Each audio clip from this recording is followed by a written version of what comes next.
جانیں ایک بہترین دوائی کے بارے میں پوری جانکاری۔ اس کو کہتے ہیں، یہ پتھر کی طرح، مصری کی طرح ڈیلی ہوتی ہے اور چمکدار ڈیلی ہوتی ہے، جسے آپ دیکھ رہے ہیں تصویر میں، اور اسے کہتے ہیں گودنتی، اور عربی فارسی میں کہا جاتا ہے اس کو زرنیخ، اور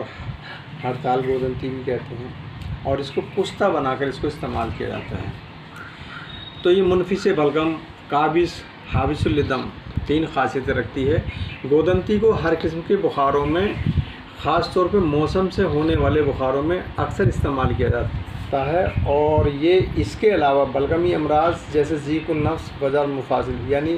عام قسم کے دردوں میں بھی اس کو استعمال کرتے ہیں، بخاروں میں بھی استعمال کرتے ہیں، جو بخار سے ہونے والے درد یا ویسے درد ہونے والے اس کے دواؤں میں بھی شامل کیا جا سکتا ہے، اور سل اور دگ میں بھی اس کا استعمال کیا جاتا ہے، اور حابس الدم ہونے کی وجہ سے اس کو جریان اور اسہال کو بند کرنے کے لیے اس کا استعمال کرتے ہیں، یعنی خون دستوں میں جو آتا ہے تو اس کو خون روکنے کے لیے استعمال کرتے ہیں۔ حمیات اور منفس بلغم ہونے کی وجہ سے اس کا پختہ بنا کر سل اور دگ میں استعمال کیا جاتا ہے، اور اس کی مقدار خوراک آدھی رتی سے 1 رتی تک ہوا کرتی ہے، اور اس کو زیادہ استعمال کرنا، 1 رتی سے زیادہ استعمال کرنا مضر ہے، اور یہ منہ سے خون آنا شروع ہو جاتا ہے۔ تو ہمیشہ جب استعمال کریں اسے کم مقدار میں استعمال کریں،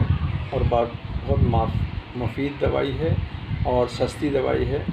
اور ویڈیو پسند آئی ہو تو لائک کریں، چینل کو سبسکرائب کریں، گھنٹی کا بٹن دبانا نہ بھولیں، تاکہ آنے والی تمام ویڈیو آپ کو ملتی رہیں اور موجودہ تمام ویڈیو سے آپ کو فائدہ ملے۔ اور اجازت دیں، اسی کے ساتھ پھر ملاقات ہوگی کسی